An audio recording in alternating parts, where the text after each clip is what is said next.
در بین امت محمد صلی الله علیه و سلم بهترین امت این قاریای قرآن هم. زیرا رسول اکرم صلی الله علیه و سلم گفتند خیرکم من تعلم القرآن و علمه، بهترین شما کسایی هسته که قرآن تعلیم گرفته با دیگاه او را تعلیم میده. بهترین امت رسول اکرم هم بودن صلی الله علیه و سلم. این چهارمین عنوان و رتبه ربانی در حق قاریای قرآن بوده. خشا به حالشان. رسول اکرم صلی الله علیه و سلم فرمودند هر پدر و مادری که فرزندش حافظ قرآن میکنه و فرزند به این قرآن زندگی میکنه و به این قرآن عمل میکنه، روز قیامت این پدر و مادر خداوند در سرش تاج میپوشانده. البس الله والدین یوم القیامت تاجا احسن من ضوء شمس لو کان من بیوتکم، رسول الله گفتند صلی الله علیه و سلم. روز قیامت خداوند به این پدر و مادرایی که بچه هاشون حافظ قرآن کردن، دختراشون حافظ قرآن کردن، این دخترها و بچه ها به این قرآن زندگی کردن، روز قیامت خدا تاج میپوشانده که نگین های این تاج از آفتاب و ماهتاب این دنیا روشن بوده. قیامت حسرت میخورده که کاش که ما هم خیلی تاج میپوشاندم، کاش که ما یه بار دیگه این دنیا می آمدیم و بچه همون حافظ قرآن میکردیم. برای همین چهارمین آبرو عزت ای جانب الله در حق امت رسول اکرم صلی الله علیه و سلم کسایی به دستیان که قرآن حفظ میکنن و این قرآن به مردم با تعلیم میتین، تعلیم و تدریس قرآن میکنن. پنجمش الاهلیتو، اهل بدن، سزاوار بدن، از همون طایفه بدن. جناب پیغمبر صلی الله علیه و سلم فرمودند اهل القرآن اهل الله و خاصته، کسی قرآن حفظ کردگی با او قرآن عمل کردگی حافظ قرآن این اهل الله، این اهل خدا بوده، خاصتا جدا کرده های خدا بودن. یا در این زمین، در این زمین جدا کرده های خدا این حافظای قرآن بودن که اینا را خدا جدا کردگی، اینا را پروردگار کلامش در روح و روان اینا جا کردگی، خداوند کلامش در بدن اینها جا کردگی، اینا را اهل الله میگن. اهل الله کسایی هستند که اینها حافظای قرآن هستند. رسول اکرم صلی الله علیه و سلم فرمودند که دو طایفه انسان اهل الله هست، همون آدمای احرام میبندن در حج فرضی تا از احرام بدن اینا اهل الله هستند، اینا اهل خدا هستند. دوم هر کسایی که قرآن حفظ میکنن، هر کسایی چی حفظ میکردستیان؟ قرآن. ابو یحیی صحابه رسول اکرم صلی الله علیه و سلم روایت میکنه که شب من در بستر خواب دراز کشیدگی بدم که بعد از او خستم و طهارت گرفتم، قرآن تلاوت میکردم. بعد قرآن تلاوت میکردم که صدای اسبم بلند شد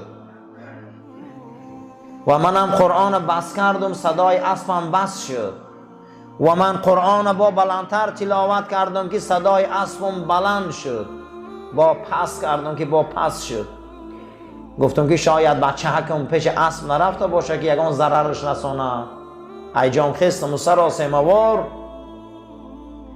پیش همو یک کمیخ اسب دویده رفتم که فرزندم همو جدا نباشه که ضررش رسانه.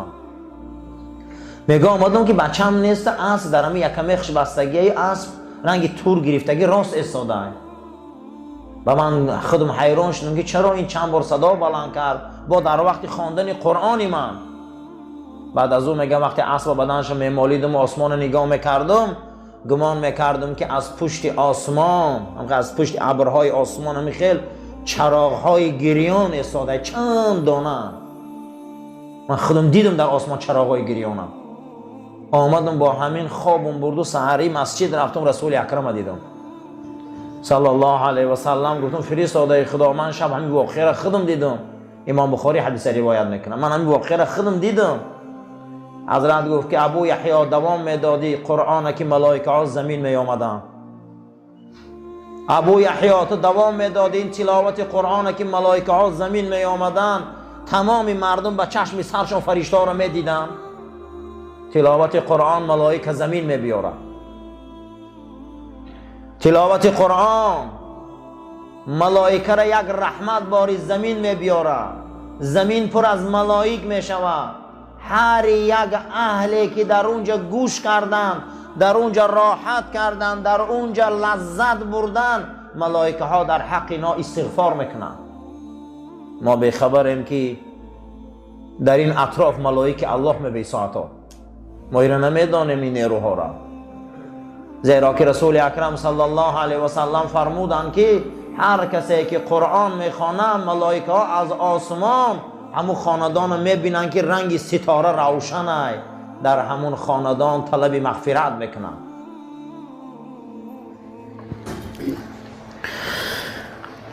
خداوند در سوره مدثر 2 مراتبه میگه فقرؤوا ما تیسر من القرآن. فقرؤوا ما تیسر من القرآن. چند قیک از قرآن از یاد میدانی خواندن گیره. چند قیک از قرآن از یاد میدانی خواندن گیره. زیرا این که این زندگی رسول اکرمه. صحابه های پیغمبر در خرسندیشان هم قرآن میخواندن، در زیقیشان هم قرآن میخواندن. حتی که یکی از صحابه های رسول اکرمه عبدالله ابن ابی سلول وقتی که رومی ها قپیدن، در داخل همون ترمه های روم بود، از پیغمبر تعلیم گرفته بود که هر کسی در زندان سوره یوسف زیاد خوانه پروردگار او را آزادی می بیاره. اگر آزادی هم نتیشه در ترمه یک راحت میتیشه که رنج زندان رو نمیکشه. میگه من همین سوره را میگه زیاد در همون داخل زندان میخواندم. روز از روزها بود که خالد ابن ولید آمد و در حالت گفت و شنید ما را از زندان خلاص کرد. من به برکت سوره یوسف خلاص خوردم. قرآن این برکت داره. قرآن این زندگی ای. قرآن خواندنش رحمت ای.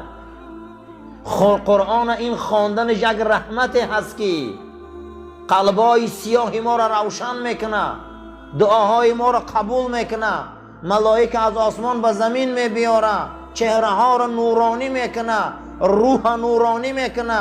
از همش میل خوشنودی خدا. این درجه را خدا برای اهل قرآن داده.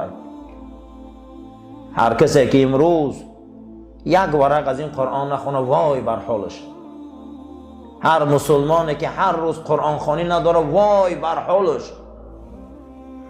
هر مسلمان قرآن خوانده نمیتونه وای بر این مسلمانیش. این ماه قرآن های، این ماه عزت های، این ماه هست که این امانت رسول اکرم های. یا علی علا ادلکم بکلمت. علی خبرت کنم به یک کلمه که قلبا را میلرزانه و ما را زیق میکنه. بگو رسول الله چیه؟ گو روز میشوه که این قرآن هیچ باقی نمیمانه مگر همون رسمش. لا یبقى من القرآن شیء الا رسمه. هیچی نمیمانه گو مگر رسمش. زمانی ما ای، یعنی زمانی ما ایوزی رسمش موندگی هم، خطکاش میبینن، نقشاش میبینن، موندگی هست دیگه. کسی پرواش نداره، باقی نمیمانه از این قرآن گو چیزی مگر رسمش. اما رسمش میمونه خلاص. برای همین یک ماه رمضان در علما گفتیان که مردم در میفورن نمیفوره یک ختم گذاره، گریه میکنن، ناله میکنن، من کار دارم، من بار دارم، من بیمارم. گوشانه که نمیگه یک ختم گذاره، زیرا که اینا یگان تاش ختم قرآن ندارن بسیارش. این همینجا اگر ولی جمع کنیم ممکن 20 آدمی نداریم که همون قرآن ختم کنن. سالش نداریم قریب. اینا را گوش نکنه. میگه تنبلی اینا را گوش نکنه.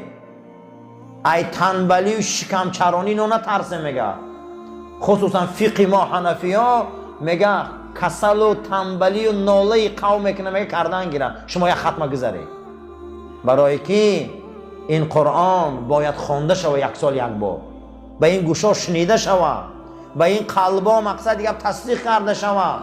فقرأوا ما تیسر من القرآن، از قرآن چیزی از یاد میدانه. گفته امیر روزخان 5 مرتبه که ای جانب خدا برای قاریای قرآن خدا داده بوده. 5 مرتبه که خداوند برای قاریای قرآن دادگی بوده است. اینها را میگفتیم مرتبه های ربانی. مرتبه های چی؟ ربانی که پروردگار برای حافظای قرآن داده است. یکمش الشفاعه، یکم قاریای قرآن شفاعت میکردیم. قاریای قرآن چیکار میکرده است؟ شفاعت. فإنه یأتی یوم القیامة شفیعا لاصحابه، روز قیامت قاریای قرآن دوستاشان شفاعت میکردیم. خشا به حال انسان هایی که دوستای حافظای قرآن هم. خشا به حال انسان هایی که قاریای قرآن قد خالصا لله دوستان، همون حافظ و قاریایی که اونها به قرآنشان عمل میکنن. ما قاریای بی نماز بسیار داریم و یا جهنمی هم. به شوخی من چندین تشکیل زندگی کردم بامداد نمیخونم،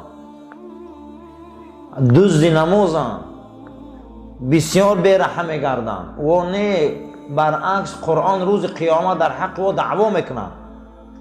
کدام قاریایی که به قرآن عمل میکنن، واقعا قرآن میدانستگیشان قد زندگی میکنن، اینها روز قیامت از جانب خدا شفیع بدین، شفاعت میکردین، دوستانشان شفاعت میکردین، رفیقاشان شفاعت میکردین، همنشیناشان. پروردگار رو ما رو نصیب کنه از این قاریا، از این شفاعت ها. دویم الرفعة، فإن منزلتك عند آخر آیت تقرؤوها، یا چرا آبرو میگفتین رفعت، بلندی مرتبه. روز قیامت آخران آیت را که قاریا در قیامت قرائت میکردین در جنت، همین آخران آیت را که قرآن تمام میکردین، خدا به اندازه همون در جنت مرتبه شان بلند میکرده. هر کسی که قرآن از یاد میدانه خشوع به حالش، هر کسی که قرآن حفظ کرده خشوع به حالش، هر کسی که قرآن از یاد میدانه خشوع به حالش.